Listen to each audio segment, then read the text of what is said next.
Good morning student. आज का हमारा टॉपिक है डिवेंचर। सो डिवेंचर होते क्या हैं?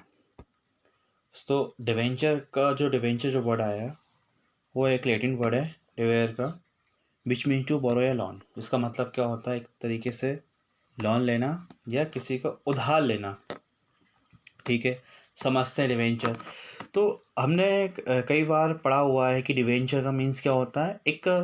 एक लॉन्ग टर्म सोर्स है हमारा फिनेंस का। जब हमारी एथोराइज कैपिटल से ज़्यादा हमको पता है कि हम पैसा नहीं ले सकते, कंपनी शेयर इशू नहीं कर सकती, तो फिर उसको फंड की आवश्यकता होती है। तो फिर वो कहाँ पे जाएगी? कंपनी किस ऑप्शन पे जाएगी?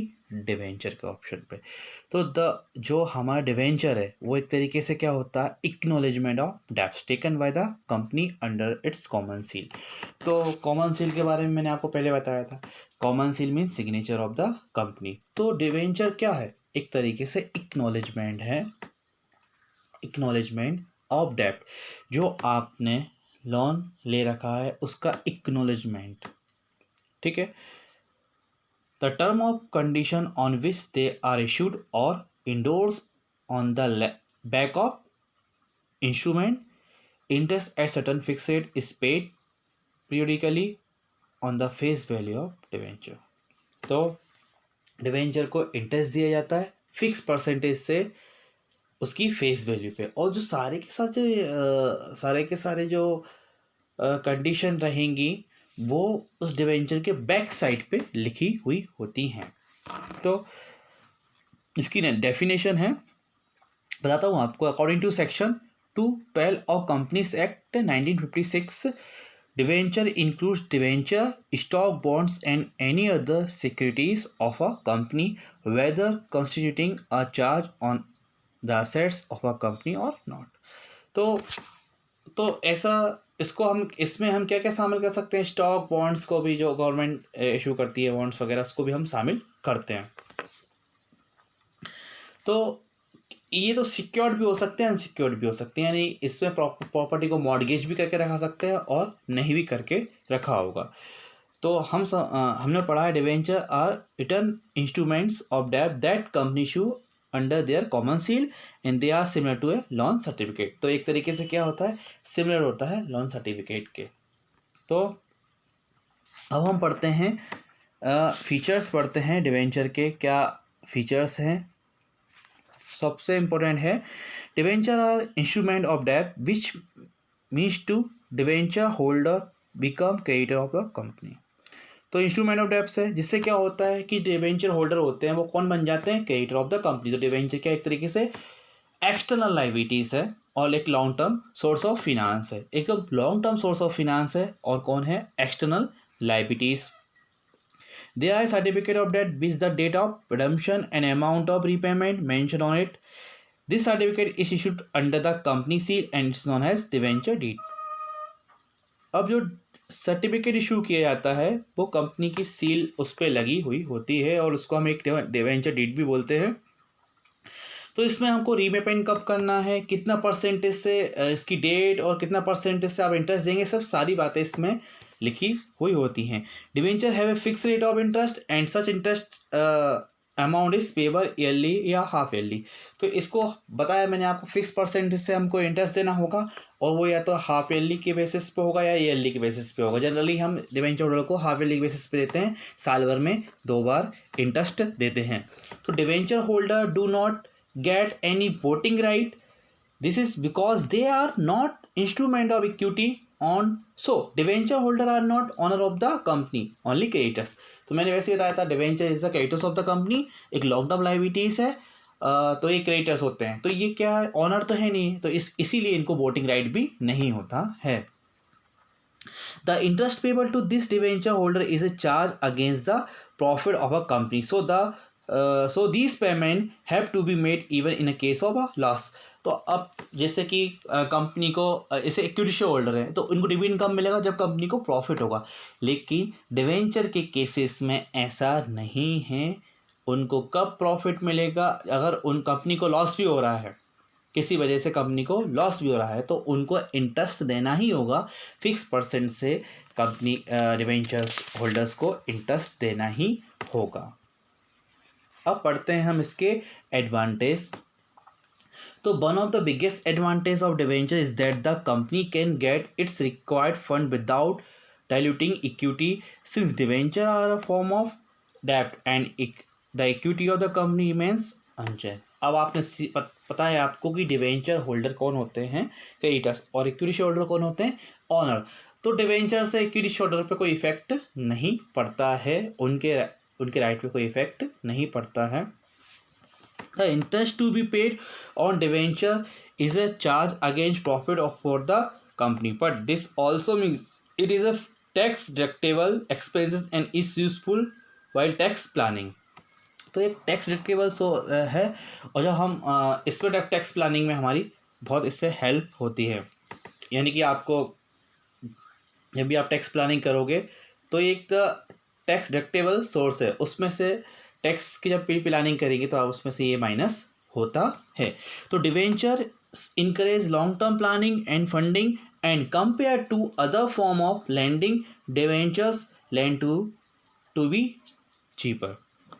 सो डिवेंचर एक तरीके से है ना, एक इसका जो कॉस्ट होती है बहुत ही कम होती है, तो और सोर्सेस से तो बहुत ही कम में इसका प्राइस रहता है कि उसकी जो कॉस्ट पड़ती है बहुत ही कम होती है एकदम।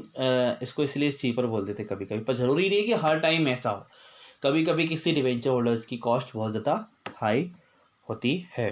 तो debenture holder bear very little risk since the loan is secured and the interest is payable even in the case of loss to the company. पता है आपको कि डिवेंचर होल्डर्स को इंटरेस्ट देना ही है या कंपनी को लॉस ही क्यों नहीं हो रहा उस केस में। तो एक तरीके से ना ये अपने आप को सिक्योर फील करते हैं कि इनको तो पैसा मिलना ही है, चाहे कंपनी को प्रॉफिट हो रहा हो या कंपनी को प्रॉफिट नहीं हो रहा हो। तो ये इस तरीके से ये अपने आप को फील करते हैं। ऐसे कि सूटेबल भी होते हैं कि the issue of the debenture is suitable in the situation when the sale and earning are relatively stable. तो ये कब सूटेबल रहेंगे डिवेंचर, जब आपकी अर्निंग, जो आपकी अर्निंग है और सिचुएशन है आपकी वो स्टेबल हो, सेल्स कहाँ की आपकी सेल्स होती रही है, तब ये आपको तो ये हेल्प करते हैं। अब पढ़ते हैं हम इसके डिसएडवांटेज। ठीक है, तो एक तरीके से परमानेंट बर्डन हो जाता है। नो पार्टिसिपेशन इन मैनेजमेंट, ये पार्टिसिपेट नहीं कर पाते हैं मैनेजमेंट में, और इनकी कॉस्ट हाई हो जाती है, कभी कभी इनकी कॉस्ट हाई हो जाती है, मैंने बताया था आपको। वॉरिंग कैपेसिटी रिड्यूस हो जाती है, बहुत सारी ड्रॉबैक हैं इसके। The interest payable to debenture holder is a financial burden for the company, it is a payable even in the event of loss. जैसे आपको पता है कि इंटरेस्ट तो देना ही होगा, प्रॉफिट या लॉस हो तो बर्डन आ जाता है कंपनी के ऊपर। कब, किस केसेस में, जब कंपनी को लॉस हो रहा हो। While issuing debenture help a company trade on equity, it also make it to be depend on debt. A square debt equity sweet debt equity share ratio is not good for financial health of a company. Redemption of the debenture is a significant cash flow for the company which can imbalance its liquidity. जब आप redemption करोगे उस time आपको case देना होगा, और जब आप केस दे दोगे तो आप ही कंपनी के पास केस कम पड़ेगा, तो लिक्विडिटी जो रहेगी वो कम होगी। लिक्विडिटी का मतलब क्या होगा, आपके पास कितना पैसा जो आप इमीडिएटली खर्च कर सकते हो तुरंत ही। During a depression when profit are declining, debenture can prove to be very expensive due to their fixed interest rate। वही आपको जब कंपनी का रिसेशन चल रहा, कुल मिला के कंपनी थोड़ी लॉसेस में है, आपकी लॉस में है, तो उसका में बहुत बड़ा बर्डन लगता है ये फिक्स परसेंटेज। ठीक है, अब जैसे कि फॉर एग्जांपल जैसे लॉकडाउन लगा, अब लॉकडाउन में जो लोगों की शॉप बंद है, जो रेंट से उनकी शॉप लेके रखे थे, तो 3 से 4 महीने उन्होंने काम नहीं किया, तो ये 3 से 4 महीने का जो उनको रेंट जा रहा था उनके लिए बहुत बर्डन लग रहा हुआ, क्योंकि अर्निंग तो बंद हो गई थी, लेकिन जो इंटरेस्ट, जो एक तरीके से रेंट जा रहा था वो तो उनको दे नहीं था, इस वजह से वो उनको थोड़ा सा प्रॉब्लम हो रही थी। वही चीज़ में तो ये डिवेंचर मैंने बताया था कहाँ पे स्टेबल है, यहाँ पे अच्छी अर्निंग हो रही हो और सेल्स हमेशा हो रही हो, तो वहाँ पे एक तरीके से सूटेबल है कि हाँ आप डिवेंचर को इशू कर सकते हो। ठीक है, the debenture of the following type, तो पढ़ते हैं हम टाइप्स ऑफ डिवेंचर। तो बहुत सारे टाइप्स के हमारे डिवेंचर होते हैं। Registered debenture, unregistered debenture, unsecured debenture, secured debenture, redeemable debenture, irredeemable debentures, convertible debenture और नॉन कन्वर्टेबल डिवेंचर। ठीक है। Registered debenture, name and address of the holder must debenture are recorded in a register of a company. Such debentures are not freely transferable. Their transfer requires acquisition of a proper transfer deed. Principal amount and interest on such a debenture is paid to the person whose name appears in the company register. तो जिस company के registers में जिसका नाम होगा उसको ही हम interest पे करेंगे, और ऐसे ही डिवेंचर को बोलते हैं हम रजिस्टर्ड डिवेंचर। फिर है हमारा वेयर डिवेंचर। तो वेयर डिवेंचर क्या होते हैं? तो bearer debenture are similar to share warrants in that they to a negotiable instrument transfer by delivery. The interest on bearer debenture is paid by means of attached coupon on maturity. The principal sum is paid to the bearer. अब इसका मतलब जिसके पास वो instrument होगा उसको हम payment कर देंगे। आप रजिस्टर्ड में क्या था, जिसके नाम से रजिस्टर होगा उसको ही करेंगे, पर इस केसेस में जिसके पास होगा हम उसको पेमेंट करेंगे। जैसे आज आपके पास 100 रुपये हैं, तो वो आज आपके हैं, ठीक है, वो कल किसी और के हो जाएंगे। वैसे उसी तरीके से कोई इंस्ट्रूमेंट कल किसी और के पास चला गया, वो वाला किसी ने बेच के उसको दे दिया, तो सिर्फ इंटरेस्ट भी किसको मिलने वाला है? जिसके पास वो इंस्ट्रूमेंट होगा। पेमेंट भी किसको मिलने वाला है? जिसके पास वो इंस्ट्रूमेंट होगा। तो these are transferable by mere delivery. Payment of principal interest made to the bearer of such debenture. Company does not keep record of such debenture holder. तो कंपनी इनका रजिस्टर मेंटेन करके नहीं रखती, क्योंकि ये वेयरर का आज किसी के पास है, कल किसी और के पास हो गए, तो पॉसिबल ही नहीं है इसको रजिस्टर में मेंशन करना। रिन्यूएबल डिवेंचर, तो these debenture are repaid by the company at a time of the specified period या in a installment during the lifetime of the company. Most of the debenture are of this types. तो renewable debenture क्या होते हैं? जिनको एक fix period के बाद आपको इनका पेमेंट देना ही होता है, और अधिकतर इसी टाइप के कंपनी डिवेंचर इशू करती है। एक फिक्स पीरियड के बाद तो देना ही होता है, या तो कंपनी इंस्टॉलमेंट भी पे कर सकती है। फिर जो कंपनी की पॉलिसी है, जो कंपनी ने जब इशू किए थे उस टाइम जो कंडीशन दी होंगी, जो पॉलिसी में जो रूल्स लिखे होंगे, जो भी लिखा होगा, कंडीशन डाल रखी होंगी, उसके हिसाब से वो उसको रीपेमेंट करेगा। तो ये था हमारा रिडम्पशन डिवेंचर, जिसको एक फिक्स पीरियड टाइम के बाद रिडीम करना होता है। फिर ई रिन्यूएबल डिवेंचर। तो irredeemable debentures are those debenture which are not repayable by the company during its life. This are repayable only at the time of liquidation of the company. तो ऐसे debenture जिनको कभी repayment नहीं करना है, कब तक नहीं करना? जब तक कंपनी का समापन ना हो जाए, कंपनी खत्म ना हो जाए। जनरली ऐसे डिवेंचर होते नहीं हैं, तो इनको क्या बोलते हैं? Redeemable debenture. कब कि लिक्विडेशन के टाइम पे ही हम इनका पेमेंट करेंगे, और पूरे कंपनी की पूरी लाइफ टाइम में इनका पेमेंट नहीं करना। जब कंपनी बंद होगी तभी हमको इसका पेमेंट करना है। फिर है हमारा कन्वर्टेबल डिवेंचर। तो convertible debenture are those in which an option is given to the debenture holder to exchange their debenture for share in the company under certain condition and limitation imposed regarding the period during which the option may be exercised. ठीक है, convertible debenture समझ में आ गया, जिसको आप convert कर सकते हो इक्विटी शेयर में। The holder of this debenture have the right to get their debenture convert into the types of security like the equity share और preference share, जो एक टाइम के बाद कन्वर्ट कर सकते हैं इक्विटी शेयर में और प्रेफरेंस शेयर्स में। ओके, फिर है हमारा नॉन कन्वर्टेबल डिवेंचर। तो नॉन कन्वर्टेबल डिवेंचर क्या होते हैं हमारे? वो वह डिवेंचर होते हैं जिसको हम कन्वर्ट नहीं कर सकते, तो वो हो जाएगा हमारा नॉन कन्वर्टेबल डिवेंचर, जिसको हम किसी भी सिक्योरिटी में कन्वर्ट नहीं करेंगे। नेक्स्ट टर्म है आपकी परपेचुअल एंड इरिन्यूएबल डिवेंचर। ये हम लोग पढ़ चुके हैं, जिसको मैंने बताया था अभी आपको कि कौन से डिवेंचर कहलाएंगे जिसको आप रिडीम नहीं कर पा रहे, एकदम कब तक रहेंगे ये? जब तक कंपनी का समापन नहीं होता. A debenture which contain no clause as to repayment and which contain a clause that it shall not be paid back is called a perpetual debenture or redeemable debenture. This debenture are redeemable only on the happening of the contingency on the expiration of the expiration of the, जब expire हो जाएगा period, expire हो तो period of और period however long it follow that debenture can be made perpetual is that the loan is repayable only on winding up और after a long period of time. Sir अब आता है हमारा secured debenture, बहुत important है. इसको हम mortgage भी बोल सकते हैं कि हम मॉर्गेज कर लेते हैं प्रॉपर्टी पर. If any particular specified property for the company is offered है security to the debenture holder and when the company can deal with it only subject to have prior right to the debenture holder, fixed charge is said to be have been created. तो simple सी भाषा में समझने की कोशिश करो आप. Secured का मतलब क्या हो गया कि जब सिक्योर्ड का मतलब हो गया जब हमने कुछ है ना हमने लोन डिबेंचर दिए तो हमने हमारी कुछ प्रॉपर्टी को मॉर्गेज पर रख दिया कि भैया अगर हमने इसका पेमेंट नहीं कर पाती ये कंपनी तो उसको फिर वो पूरा एक पोर्शन बेच के जो मॉर्गेज करके रखा था डिबेंचर होल्डर अपना पैसा ले सकते हैं.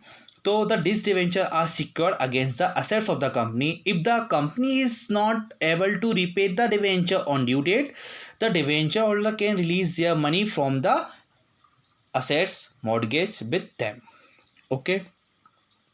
So on the other hand, when the debenture holder have a charge on the undertaking of the company on the whole of the property of the company, both present and future, and when it can deal with the property in the ordinary course of business until the charge. समझ में आया ना? जो property होती है company जब तक दो तरीके की कंपनी जो आपकी एक तो विदाउट प्रॉपर्टी के आपको दे दे क्या ठीक है आप डिबेंचर ले जाओ उसमें कोई प्रॉपर्टी को मॉर्गेज नहीं करी, और दूसरा है उसमें कुछ ना कुछ मॉर्गेज कराइए तो कुछ ना कुछ पोर्शन उनको रखना पड़ता है अगर फिर जैसे कि रीपेमेंट के टाइम पे वो उसको पेमेंट कर सके. तो क्रेडिटाइजर्स is that when the company goes into liquidation or when a receiver is appointed, the charge is said to be a floating charges. तो क्या था crystallizes is that when the company goes into liquidation or when a receiver is appointed. देखो आपने पहले पढ़ा है charges के बारे में, फ्लोटिंग चार्जेस और फिक्स चार्जेस. चार्जेस दो तरह के होंगे, एक फ्लोटिंग होगा फिक्स होगा. फिक्स चार्जेस में उसकी रेट कभी चेंज नहीं होती और फ्लोटिंग में उसकी रेट चेंज होती रहती है, वो मार्केट के हिसाब से बढ़ती और घटती रहती है. ये है. तो आपको समझना है सिक्योर्ड, सिंपल सी लैंग्वेज में क्या समझोगे. सिक्योर्ड डिबेंचर मतलब जब आप कंपनी ने अगर अपने डिबेंचर इशू किए हैं तो कंपनी ने अपनी जो असेट्स उसका कुछ ना कुछ पार्ट मॉर्गेज में रखा, गिरवी रखा है. अगर वो कंपनी उसका रीपेमेंट नहीं कर पाती डिबेंचर का तो डिबेंचर होल्डर उस पार्ट को बेचकर अपना पेमेंट कर सकते हैं. ये थी सिंपल सी बात. फिर आएगा आपका नेक्ड डिबेंचर. तो ये कौन से डिबेंचर होते हैं पढ़ते हैं इनके बारे में हम. तो normally debenture are secured by mortgage or charge on the company assets. However, debenture may be issued without any charge on the assets of the company. Such debenture is called the neck debenture or unsecured debenture. They are mere acknowledgement of debt due from the company, creating no rights beyond those of unsecured creditors. ठीक है, मतलब पहले हमने पढ़ा mortgage, property को mortgage करके रखे. अब इस केसेस में हमें कोई भी मॉर्गेज नहीं करा कंपनी ने, बस मतलब जो कंपनी की असेट्स थी वो किसी प्रकार के चार्ज में नहीं है तो नॉर्मली बिना सिक्योरिटी के लोन दे दिया. तो जैसे मान के चलो आपने दो तरीके से किसी को आपने ही लोन दिया. एक में अगर आपने लोन ली तो उससे आपने कुछ ना कुछ गिरवी करा रख दिया आपके घर पे, तो वो हो गया आपका एक सिक्योर्ड, जिसमें आपने किसी की प्रॉपर्टी मॉर्गेज करके रखा. दूसरा अनसिक्योर्ड, आपने यूं ही दे दिया बिना किसी सिक्योरिटी की, हाँ आप तो ले जाओ, आपका गुड फेथ में आपने दे दिया, तो उसको बोलेंगे अनसिक्योर्ड डिबेंचर. और debenture issue has colorectal security for a loan. The term collective security और secondary security means a security which can be leased by the party holding it in the event of loan being not paid at the proper time or according to the agreement of parties. At time the lender of money are given debenture or collateral security for loan, the nominal value of the such debenture is always more than the loan. In case of loan is repaid, the debenture issue as collateral security and automatically redeemed. अब तो ये था एक तरीके से colorectal securities पे भी हम हमारे डिवेंचर को शुरू करते हैं, जो ऑटोमेटिकली क्या हो जाता है, उसके जो शेयर्स होते हैं वो ऑटोमेटिकली क्या हो जाते हैं, रिडीम हो जाते हैं, क्योंकि जो जो जो नॉमिनल वैल्यू होती है डिवेंचर की वो ऑलवेज जो अमाउंट होती है लोन की उससे ज़्यादा होती है। इसका कभी कभी क्या होता है कि और भी टाइप के डिवेंचर होते हैं, जैसे कि हमारा फर्स्ट डिवेंचर, तो this debenture are repaid before the first payment is made to the other debenture. मतलब एक प्रॉपर्टी पे किसी दो व्यक्ति का अधिकार है, भाई पहले किसका अधिकार होगा, जिसने पहले लोन दिया है, बाद में किसका अधिकार होगा, जिसने बाद में लोन दिया। तो पहले किसको पेमेंट मिलने वाला है, जिसने पहले लोन दिया हो, और बाद में किसको मिलेगा। जैसे एक प्रॉपर्टी है 2 लाख, एक प्रॉपर्टी है 2 लाख रुपए की, आपने दो व्यक्ति से पैसे ले लिए, एक से 1 लाख ले लिया, दूसरे से भी 1 लाख ले लिया, 2 लाख का आपने लोन, प्रॉपर्टी भी आपकी 2 लाख की है। अब हुआ क्या कि भाई आप पेमेंट नहीं कर पाए तो वो प्रॉपर्टी बेच दी। तो पहले जिसने लोन दिया उसको उस प्रॉपर्टी में से पहले, प्रॉपर्टी को बेचने के बाद पहले जिसने लोन दिया उसको पेमेंट करेंगे, फिर देन दूसरे को अपन पेमेंट करेंगे, है ना। तो ये था हमारा फर्स्ट डिवेंचर और सेकेंड डिवेंचर, ठीक है। तो फर्स्ट डिवेंचर में पहले फर्स्ट राइट होगा जिसने पहले लोन दिया है, और फिर सेकंड में सेकंड का राइट होगा। और फिर एक तरीके से भी आता है हमारा एक गारंटेड डिवेंचर भी होते हैं। This debenture carry the guarantee for the repayment of principal amount interest by any other company organisation और या बाय द गवर्नमेंट। मतलब यहाँ पे एक गारंटी दे दी आपको कि आपको पेमेंट मिलेगा ही मिलेगा, मतलब एक तरीके से गारंटेड। इसी गारंटी मिल गई तो आपको पता है गारंटी मीन्स क्या होता है, तो वो उनको क्या बोलेंगे हम, गारंटेड डिवेंचर। तो ये था आज का टॉपिक हमारा डिवेंचर, उसके टाइप्स। तो आपको क्या क्या याद रखना है, तो डिवेंचर क्या होते हैं, डिवेंचर होते हैं हमारे क्रेडिटर्स ऑफ द कंपनी और एक्नॉलेजमेंट ऑफ डेब्ट्स, जो कैसे इशू किए जाते हैं कंपनी की कॉमन काउंसिल के अंदर। और फिर बहुत सारे टाइप्स जो रहेंगे, जैसे मैंने बताया आपको, registered debenture, bearer debenture, secured debenture, unsecured debenture, redeemable debenture, irredeemable debenture, first debenture, second debenture और गारंटेड डिवेंचर, कन्वर्टेबल डिवेंचर और नॉन कन्वर्टेबल डिवेंचर। और फिर डिवेंचर को कैसे यूज़ किया जाता है, हमारा debenture issued has a collateral security for a loan. तो इस केसेस आई होप कि आपको ये सारी चीज़ें समझ में आई होंगी। Thank you.